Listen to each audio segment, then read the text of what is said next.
तो इसने यहाँ पे ब्रेक कर दिया, एक और हाई बना दिया। फिर इसी तरीके से प्राइस ड्रॉप हुआ और यहाँ पे एक और हाई बना दिया। अब ये देख रहे हैं आप, जो यहाँ पे लास्ट रेजिस्टेंसेस बनी, ठीक है, उनको प्राइस यहाँ पे ब्रेक करता गया और हायर हाई यहाँ पे बनाता गया। तो ये जो चीज हो रही है यहाँ पे, ये है हमारी ब्रेक ऑफ स्ट्रक्चर। अब जैसे यहाँ से देखते हैं, यहाँ से हमारा प्राइस पंप हुआ, ये जोन जो है, ये रेजिस्टेंस प्राइस ने यहाँ पे ब्रेक की, इस एरिया पे यहाँ पे ब्रेक की, प्राइस पंप हुआ। तो यहाँ पे क्या हुआ, हमारा ब्रेक ऑफ स्ट्रक्चर हुआ, BOS जिसे हम यहाँ पे कहेंगे, ठीक है। ये हो गया हमारा ब्रेक ऑफ स्ट्रक्चर।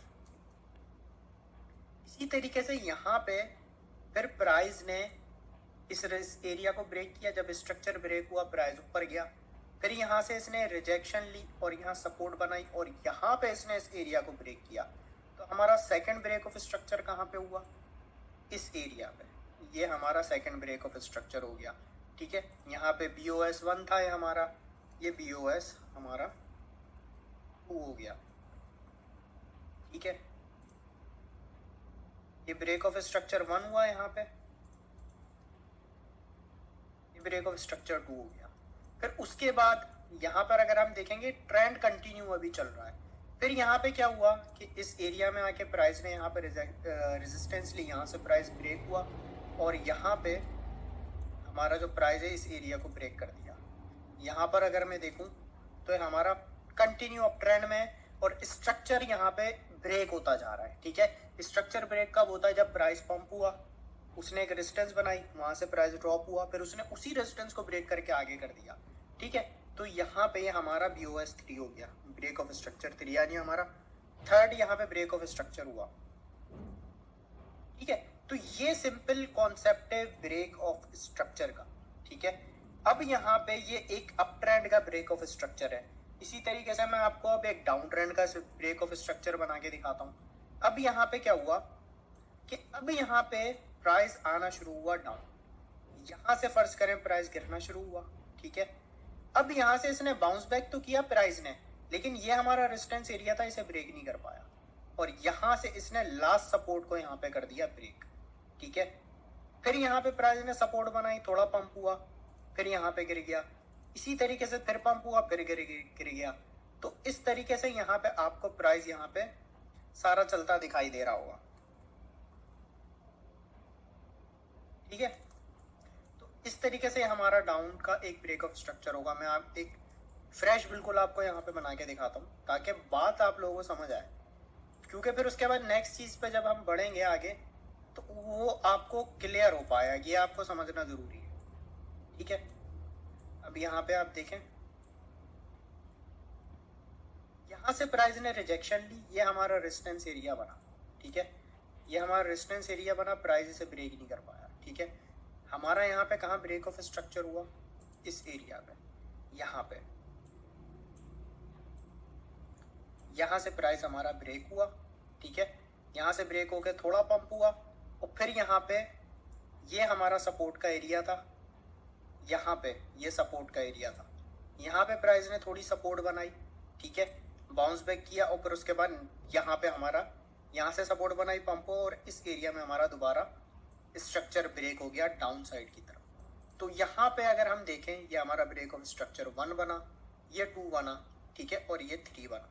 यहाँ पे मैं लिख भी देता हूँ अगर आप लोगों को इसमें कोई कंफ्यूजन हो रही हो तो। पहला हमारा ब्रेक ऑफ स्ट्रक्चर 1 जो बना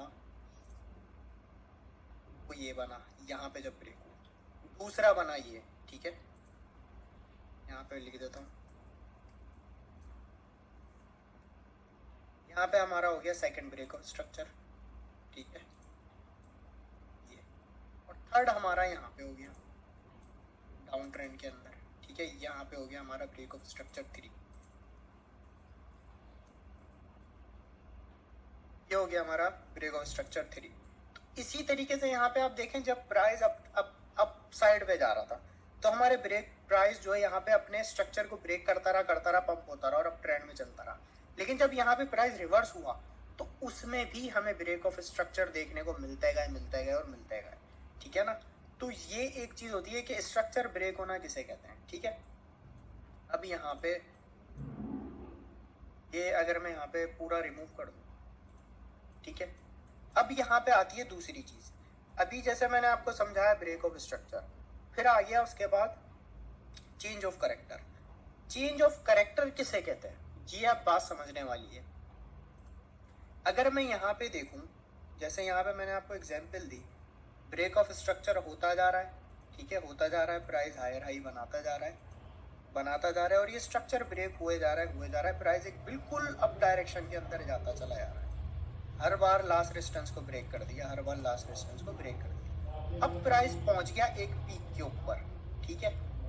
अब जब तक यहाँ पर अगर हम देखें स्ट्रक्चर ब्रेक हो रहा है, प्राइस हायर हाई बना रहा है, ठीक है।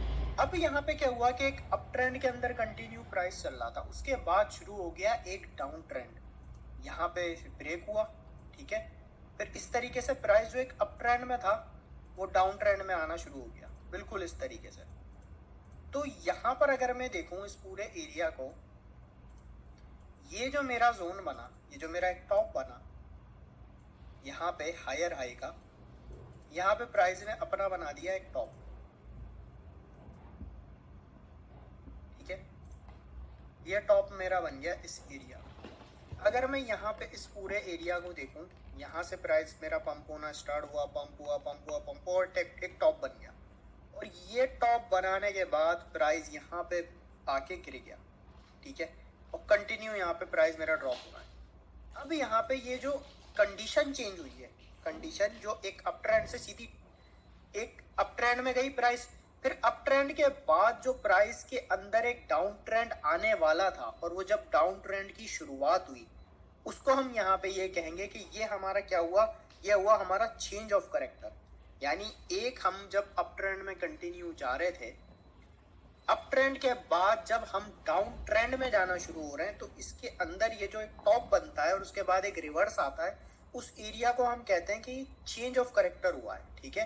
यहाँ पे पूरा करेक्टर चेंज हो गया और प्राइस बिल्कुल रिवर्स में चला गया। अब अगर मैं यहाँ पे देखूं, इधर ये हमारा एक ब्रेक ऑफ स्ट्रक्चर हुआ, दूसरा ब्रेक ऑफ स्ट्रक्चर हुआ,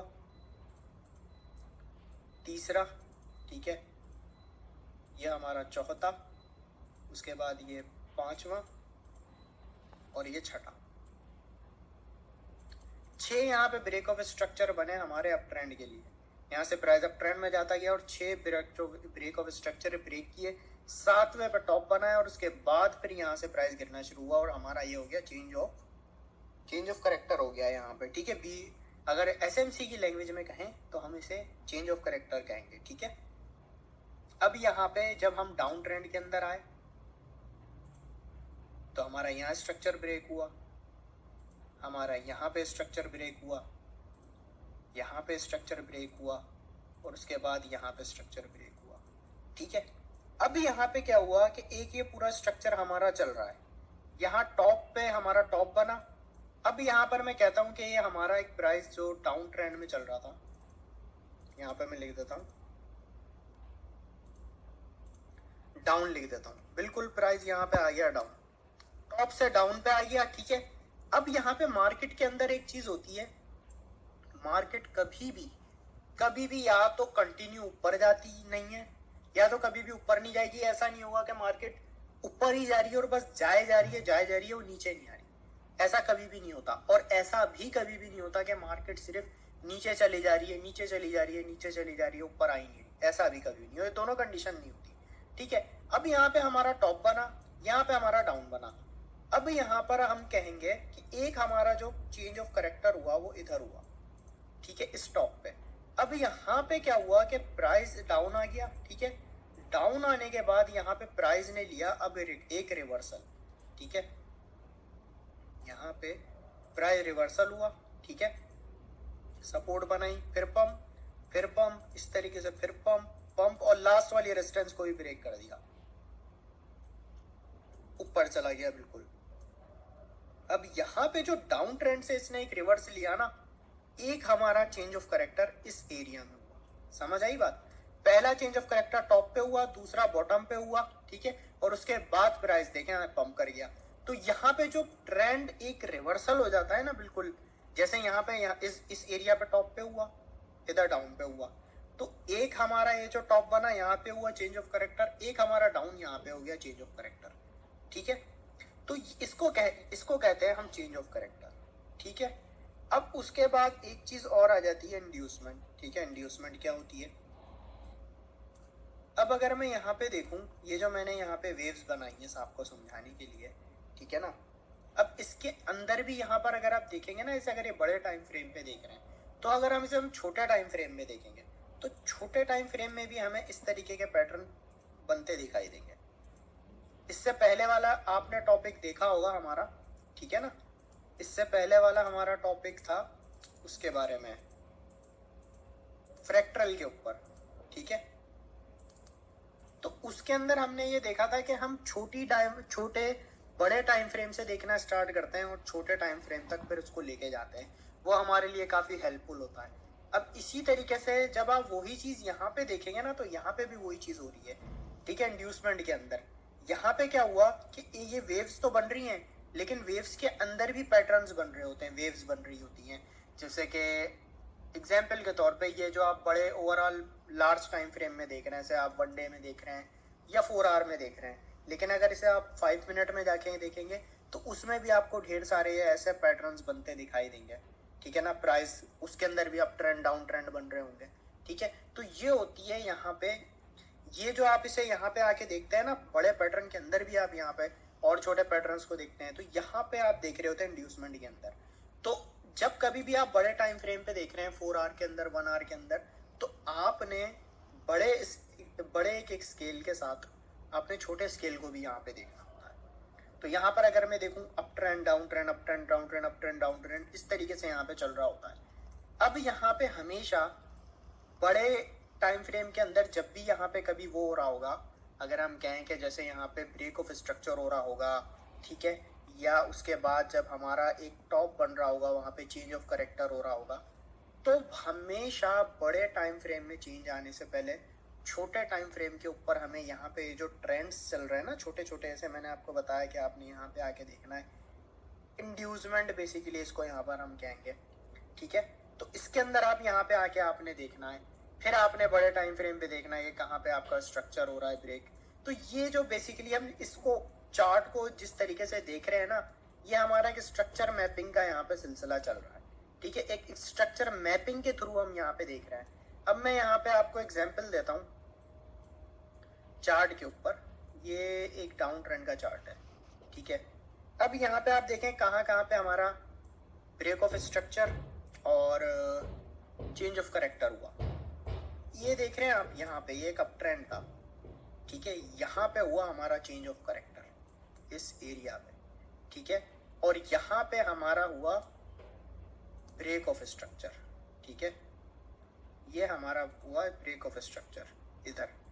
लास्ट टाइम अगर मैं देखूं, यहाँ से प्राइस ने रेजिस्टेंस एरिया को ब्रेक किया था तो बहुत अच्छा पंप आया, ठीक है। यहाँ हमारा स्ट्रक्चर ब्रेक हो गया था क्योंकि यहाँ पे अब तक इस एरिया को ब्रेक नहीं किया था प्राइस ने, यहाँ स्ट्रक्चर ब्रेक हुआ। फिर उसके बाद यहाँ पे हमारा एक टॉप बना और यहाँ हुआ एक चेंज ऑफ करेक्टर, और उसके बाद यहाँ पे आप देखेंगे स्ट्रक्चर ब्रेक हुआ और यहाँ पे कैसा हमें सेल प्रेशर देखने को मिला।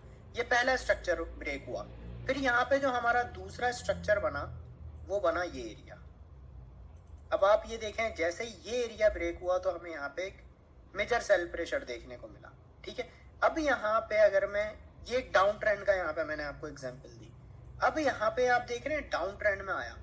अब यहाँ पे डाउन ट्रेंड में आने के बाद पहला हमारा कहाँ पे चेंज ऑफ करेक्टर हुआ इधर, ठीक है। फिर उसके बाद अगर मैं देखूं यहाँ पे दूसरा चेंज ऑफ करेक्टर कहाँ पे हुआ, इस एरिया पे, ठीक है। इस एरिया पे हमारा हुआ चेंज ऑफ करेक्टर और मार्केट डाउन ट्रेंड से अप ट्रेंड में जाना शुरू हुई, लेकिन अभी यहाँ पे हमारा ब्रेक ऑफ स्ट्रक्चर नहीं हुआ। जब तक हमारा ये एरिया ब्रेक नहीं होगा, ठीक है, यहाँ पे अगर ये मान के चलूँ, ये हमारा तब तक एरिया ब्रेक नहीं होगा, स्ट्रक्चर ब्रेक नहीं होगा, तब तक हम इसे कंफर्मेशन नहीं मानेंगे, ठीक है। अब आप यहाँ पे देखें, यहाँ से प्राइस गिरा, चेंज ऑफ करेक्टर हुआ, यहाँ से पंप हुआ, और यहाँ जब हमारा BOS हुआ सक्सेसफुली तो हम बोलेंगे हाँ भाई यहाँ से मार्केट अब रिवर्स में जा रही है, तो हम ये कहेंगे कि हाँ भाई अब यहाँ से जो है ना मार्केट पंप कर जाएगी। तो अब यहाँ पर अगर हम चार्ट पे देखें, यहाँ हमारा चेंज ऑफ करेक्टर हुआ, अब ट्रेंड में प्राइस जाना शुरू हुआ, कंफर्मेशन हमें हुई इस एरिया पे जब हमारा स्ट्रक्चर ब्रेक हुआ इस एरिया पे। यहाँ स्ट्रक्चर ब्रेक हुआ तो प्राइस पंप हुआ और लास्ट सपोर्ट भी बनाई और कंफर्मेशन हुई। फिर आप यहाँ पे देखें, आप प्राइस कैसा तेजी से यहाँ पे ऊपर जाना शुरू हो गया, ये पूरा यहाँ पे प्राइस ऊपर जाना शुरू हो गया। अब यहाँ पे जैसे मैं कह रहा हूँ, ठीक है ना, अब यहाँ पर मैं देखूँ तो छोटे एरिया में अगर हम यहाँ पे देख रहे हैं इंड्यूसमेंट, जैसे हम यहाँ पे 1 आवर में देख रहे हैं, तो मान के चलते हैं अब हम यहाँ पे चल लेते हैं 30 मिनट में, ठीक है, चार्ट लोड हो जाए हमारा। अब यहाँ पे 30 मिनट के अंदर आप देखेंगे ना, ढेरों up trend down trend up trend down trend बन रहे हैं, up trend down trend up trend down trend up trend down trend up trend, ऐसे चलता रहेगा। और इसके अंदर भी यहाँ पे ढेरों ब्रेक ऑफ स्ट्रक्चर बनते रहेंगे। जैसे यहाँ पे मैं देखूँ हमारा ये ब्रेक ऑफ स्ट्रक्चर बना, ठीक है, फिर उसके बाद यहाँ पे हमारा दूसरा जो ब्रेक ऑफ स्ट्रक्चर हुआ वो इस एरिया पे हुआ, ठीक है, यहाँ पे आप देखें ये हमारा ब्रेक ऑफ स्ट्रक्चर हुआ यहाँ। अब यहाँ पे रिसेंटली अगर मैं देखूं, अब यहाँ पे मैं देखूं तो यहाँ पे हमारा चेंज ऑफ करेक्टर हुआ क्योंकि यहाँ से प्राइस गिर रहा है, ठीक है, तो यहाँ पे हमारा वो चेंज करेक्टर हो गया। अब अगर ये एरिया ब्रेक हो जाता है, ये जोन अगर बिटकॉइन ब्रेक कर देता है, ठीक है, 62 का जोन है, ठीक है, तो ये फिर हमारा दोबारा से ये कंफर्मेशन होगी चेंज ऑफ करेक्टर की, और अब दोबारा से हमारा जो ब्रेक ऑफ स्ट्रक्चर है वो डाउन जाना स्टार्ट हो जाएगा, डाउन लोअर लो बनाता रहेगा, लोअर लो बनाता देगा, फिर वो एक जगह जाएगा और फिर वो बनाएगा अपना दोबारा से चेंज ऑफ करेक्टर, और फिर उसके बाद वो दोबारा रिवर्स हो जाएगा, फिर रिवर्स होगा, फिर अप ट्रेंड में एक चेंज ऑफ करेक्टर हो जाएगा, फिर उसके बाद वो ब्रेक ऑफ स्ट्रक्चर ब्रेक करता करता नीचे आ जाएगा। ये एक सिलसिला पूरा यहाँ पे चलता रहता है, तो इसको हम कहते हैं स्ट्रक्चर मैपिंग। तो इस तरीके से आपने यहाँ पे चीज़ों को देखना होता है, ठीक है। तो इसको लेक्चर को आप देखें, समझें, चार्ट पे जाएं, प्रैक्टिस करें, छोटे टाइम फ्रेम में, बड़े टाइम फ्रेम में, और समझेंगे इसे आप, फिर आहिस्ता आहिस्ता करके ही समझ आएगा। ये चीज़ थोड़ी सी टेक्निकल है, इसको आप जब प्रैक्टिस में लाएंगे ना तो फिर आपको ये समझ आएगी, और इसमें कोई परेशान वाली कोई भी बात नहीं है कि ये मुश्किल है या नहीं, ज़रूर आप लोगों को समझ आएगा इंशाल्लाह। आप लोग इसे जब थोड़ा टाइम लगाएंगे ना, तो इस पर थोड़ी मेहनत करेंगे, फिर ये समझ आ जाएगा आपको। थोड़ा टाइम लगता है